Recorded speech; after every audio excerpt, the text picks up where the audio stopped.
You know, some killers, they leave clues. Others just leave bodies. But one, he left a puzzle. He didn't just haunt Northern California with a gun.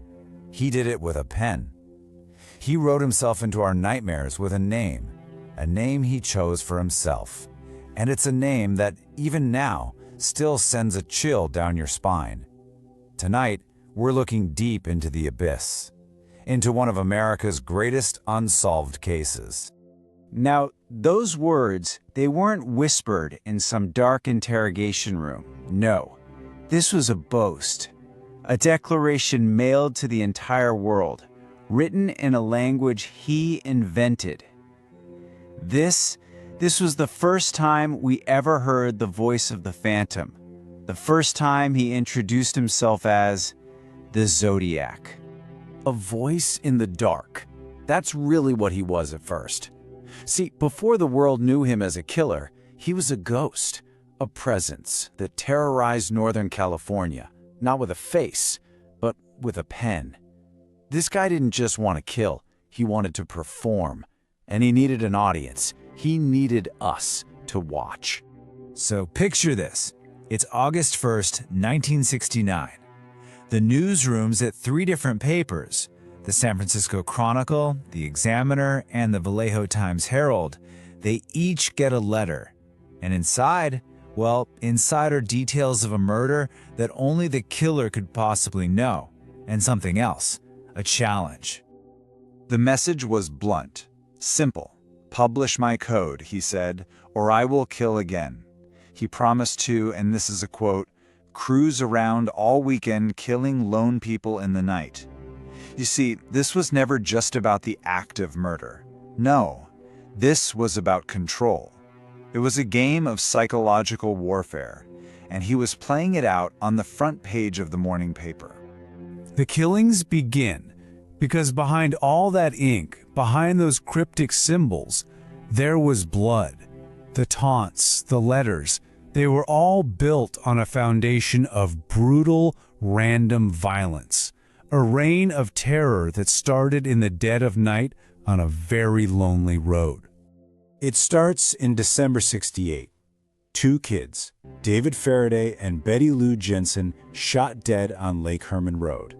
Then, July '69, Darlene Ferrin is killed. Her friend Michael McGough somehow survives a shooting at Blue Rock Springs. September '69, at Lake Berryessa, he uses a knife. Cecilia Shepard dies, Brian Hartnell lives.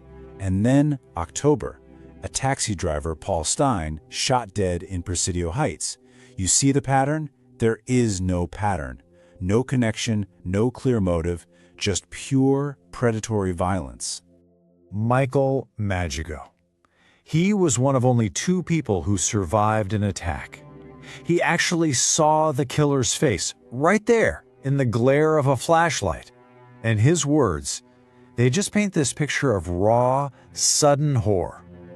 A single moment of absolute terror that, how could that not last a lifetime? And while Michael Magigo was in a hospital, fighting for his life, the Zodiac was writing to the press. Think about that. No remorse. None. Just this cold, detached pride. He reduced a human life, Darlene Ferrin's life, to nothing more than an anecdote in one of his letters. So, let's talk about cracking the Zodiac's code. This was his challenge to the world. You know, a bit like Jack the Ripper a century before him, the Zodiac knew exactly how to use the press to forge his own legend. He saw himself as intellectually superior to, well, everyone. And these ciphers, they were his proof.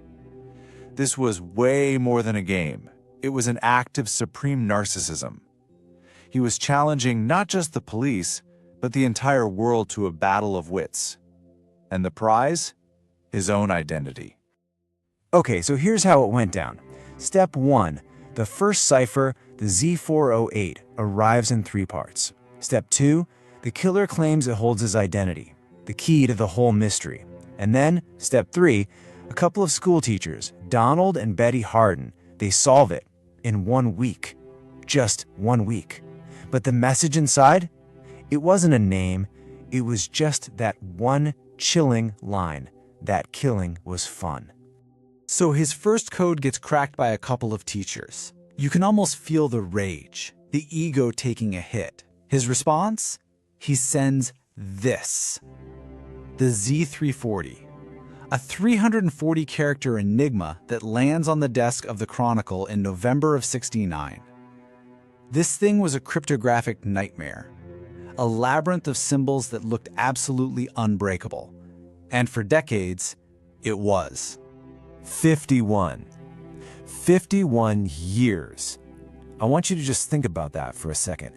That's how long the world's best codebreakers, we're talking the FBI, the CIA, stared at this thing and saw nothing but pure chaos.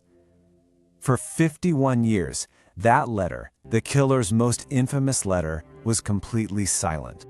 And then, 2020, an international team of amateur codebreakers finally cracks it. And what's the big reveal? The secret message held for over half a century? More taunts. He's just mocking the police, saying it wasn't him on some TV show. After all that time, after all that effort, the Zodiac was still laughing at us, straight from the grave. Which just begs the question, who was the man behind the mask? A gallery of suspects. The many faces of a phantom. See, with no confession, with no piece of definitive, slam-dunk evidence, the Zodiac's identity just became this vacuum. And over the decades, it got filled with a whole gallery of haunting suspects. And the crazy part? So many of them seem plausible, yet not a single one has ever been proven. And this is where it gets maddening. For every promising lead, there's a frustrating dead end. Take Arthur Lee Allen. He owned a Zodiac watch. A survivor even pointed to him. But then, his DNA in 2002 doesn't match, fingerprints don't match. Or Gary Francis Post. His forehead scars match the sketch. People find anagrams in the codes. But law enforcement is skeptical. There's no official DNA link. Richard Gajkowski, a reporter, his voice identified by a dispatcher, but his handwriting is a no-go. The pattern here isn't clarity, it's confusion. Every single story is compelling, and every single one is incomplete. You know, researchers actually have a name for this whole frustrating mess. They call it synchronicity. And honestly, it is the absolute core of the Zodiac mystery. It's this bizarre phenomenon where for every piece of evidence that seems to point directly to one guy, there's another piece that points away from him, or even points to someone else entirely. It's just a perfect storm of maybes. So we arrive at the coldest case, and the limits of science. You know, in the 21st century, we put so much faith in science to solve the mysteries of the past. Things like DNA, genetic genealogy, these tools have closed cases that were even colder than the Zodiac. So the big question is, why not this one? Why does he, of all people, remain a ghost in the machine? Well, the simple, brutal answer is the science of the 1960s just failed us completely. Forensic evidence was mishandled.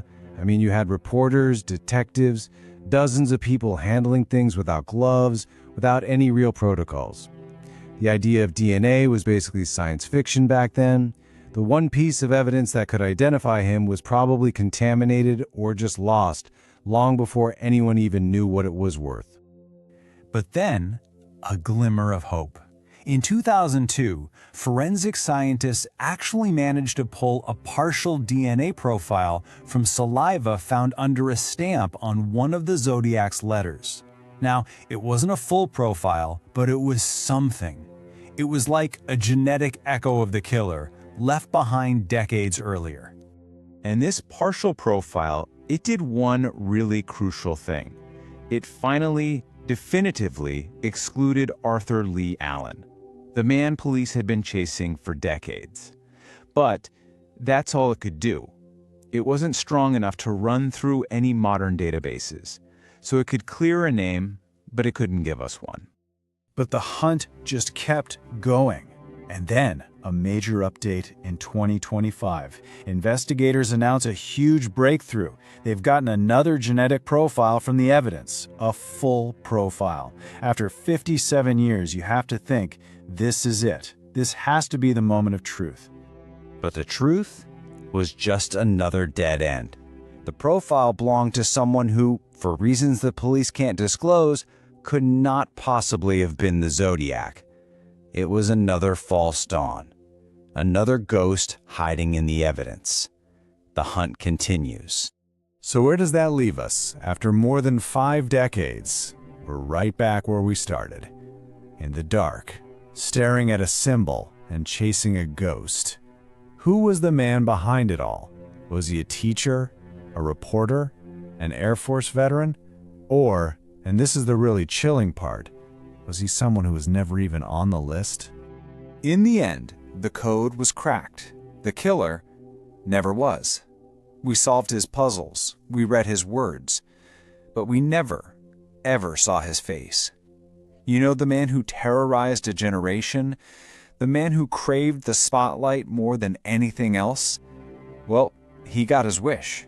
He became a story, a myth, an American phantom who remains forever just out of reach.